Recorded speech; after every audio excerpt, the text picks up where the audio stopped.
अस्सलाम वालेकुम एवरीवन, मेरा नाम शुमाइज़ा इकबाल है और मैं एक क्लिनिकल साइकोलॉजिस्ट हूँ। उम्मीद है आप सब लोग खैरियत से होंगे। आज की वीडियो में हम क्लस्ट्रोफोबिया के बारे में बात करेंगे कि क्लस्ट्रोफोबिया क्या है, इसके क्या क्या सिम्टम्स हो सकते हैं, क्लस्ट्रोफोबिया की रीज़न्स क्या क्या हो सकती हैं और हम इसका इलाज किस तरह से कर सकते हैं।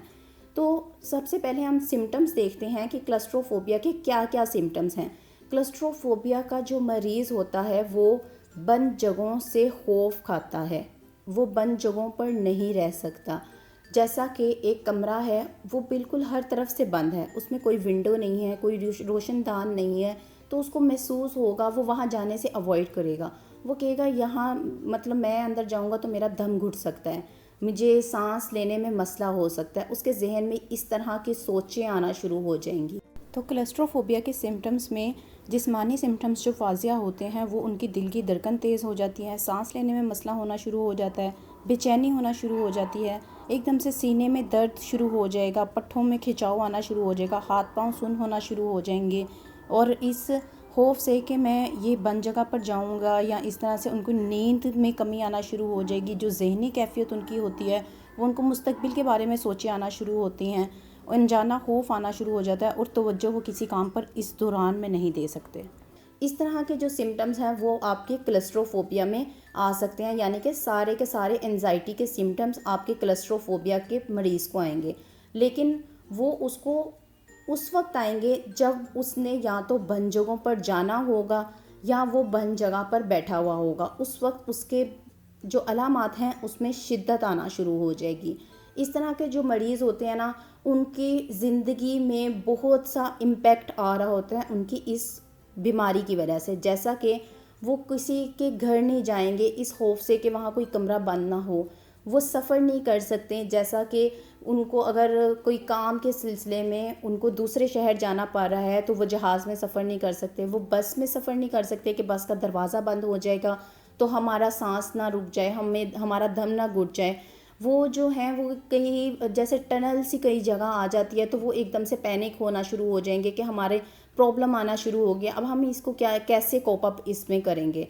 उनके साथ यहाँ ये प्रॉब्लम आना शुरू हो जाती है। तो इन शॉर्ट उनकी लाइफ में इसका बहुत ज़्यादा इम्पैक्ट आ रहा होता है क्योंकि वो कहीं जा आ नहीं सकते, उनकी जॉब में प्रॉब्लम्स आ रही होती हैं, वो जब ताल्लुकात बढ़ा रहे होते हैं, उनके रिश्तेदार होते हैं वहाँ उनको मसला आ रहा होता है, वो किसी से ताल्लुकात बढ़ा नहीं सकते हैं, किसी के घर नहीं जा सकते हैं, कोई बाहर वाली जगह पर नहीं जा सकते हैं। इस तरह के इम्पैक्ट्स उनकी लाइफ में आ रहे होते हैं। तो अब हम यहाँ मैं एक और चीज़ का डिस्कस करूँगी, वो है अगोराफोबिया।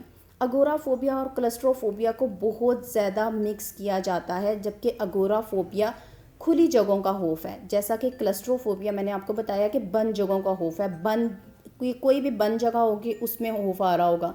लेकिन अगोराफोबिया खुली जगहों का खौफ है, मतलब कि वो बाहर नहीं जाएंगे, रश वाली जगह पर नहीं जाएंगे। 80 to 90% सिमिलैरिटीज़ होने की वजह से इन दोनों को सेम समझा जाता है, लेकिन इसके फ़र्क के बारे में मैंने आपको वाज़िया बता दिया है कि वो खुली जगहों का खौफ है और दूसरा बंद जगहों का खौफ है। खुली जगहों पर भी जहाँ रशी एरियाज़ होते हैं स्पेशली उन जगहों पर जाने से अवॉइड करते हैं। तो अब हम इसकी रीज़न्स की तरफ आते हैं कि आखिर क्या रीज़न्स होती हैं कि कोई भी इंसान क्लस्ट्रोफोबिया का शिकार हो जाता है। उसमें दो तरह की रीज़न्स हो सकती हैं, एक तो जेनेटिक्स और दूसरा लाइफ इवेंट्स।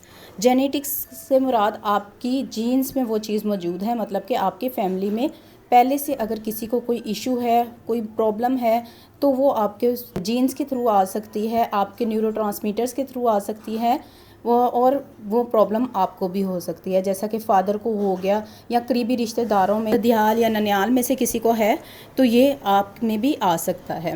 दूसरा जो आता है वो है लाइफ इवेंट्स। लाइफ इवेंट्स किस तरह के होंगे, जैसा कि बचपन में अगर बच्चों को हम डराने के लिए अक्सर ऐसा करते हैं कि उसको किसी जगह पे बंद कर दिया, तो वो अगर बहुत ज़्यादा वहाँ रहा है और उसके अंदर उस वक्त कोई ना कोई उसके साथ मिसहैप हुआ है, कोई मिसहैप ना भी हुआ हो, लेकिन उस वक्त का जो मेंटल प्रेशर होगा, ये जो सिचुएशन क्रिएट हुई होगी वो उसके माइंड में बार बार क्रिएट होती जाएगी या उसके जहन पे वो ज़ोर डालती रहेगी कि इस तरह से हुआ था और फिर उसके बाद मैं बंद हुआ।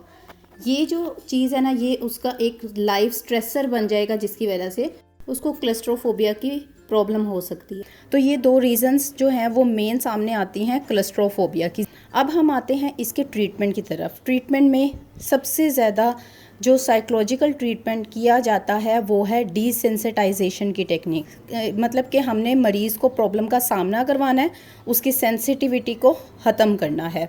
ये टेक्निक किस तरह से काम करती है कि हम मरीज़ के खौफ को छोटे छोटे हिस्सों में तकसीम कर देते हैं। जैसा कि हम उससे ये पूछते हैं, हायरार्की बनवाते हैं कि अच्छा, अगर आप सोचने से शुरू करते हैं कि अगर आप सोच रहे हैं किसी बंद जगह के बारे में तो आपको कितने फ़ीसद तक एंजाइटी होती है। इसको हम 0 से 10 में रेट करवाते हैं।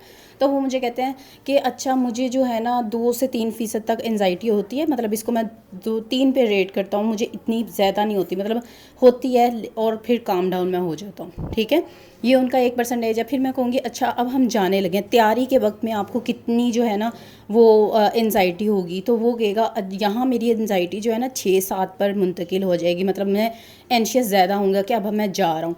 फिर अगर हम चलने लगे हैं, चलते हुए जाते हुए कितनी एंजाइटी होगी, तो वो तो 8 पर पहुँच जाएगी। मतलब इस तरह से उनकी टिल एंड रूम तक जाते हुए कि हम हायरार्की बनवाते हैं, या जिस भी जगह से आपने करवाना हो वहाँ से हायरार्की बनवाते हैं।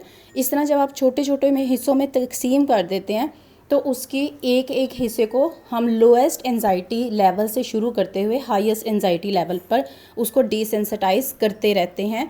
और साथ साथ यहाँ हम CBT की टेक्निक्स भी यूज़ कर रहे होते हैं, जैसा कि मैंने आपको बताया कि सोचों को, मनफी सोचों को मुस्बत में तब्दील कर रहे होते हैं। लेकिन ये डिसेंसिटाइजेशन की टेक्निक बहुत ज़्यादा हेल्पफुल होती है अगर आप मिनिमम लेवल से शुरू करें, मिनिमम एंजाइटी से शुरू करें, तो ये आहिस्ता आहिस्ता मरीज़ हाई एंजाइटी को भी कर सकता है। इसमें हम उसको कहते हैं कि सोचने से कितना होता है, तो उसने कहा 2 से 3% है, तो हम उसको सोचेंगे, हम कहेंगे आप सोचें उसके बारे में, और उसको कहेंगे कि सोचें, अच्छी तरह से सोचें, यहाँ तक कि आपको एंजाइटी होना शुरू हो जाए। एंजाइटी होगी, जब एंजाइटी को उसने फ़ील करना होगा, उसने महसूस करना होगा और एंड तक जाना होगा जब तक उसकी एंजाइटी काम डाउन ना हो जाए। इस दौरान हम रिलैक्सेशन एक्सरसाइज करवाते हैं, डीप ब्रीदिंग एक्सरसाइज करवाते हैं, तो ये उनके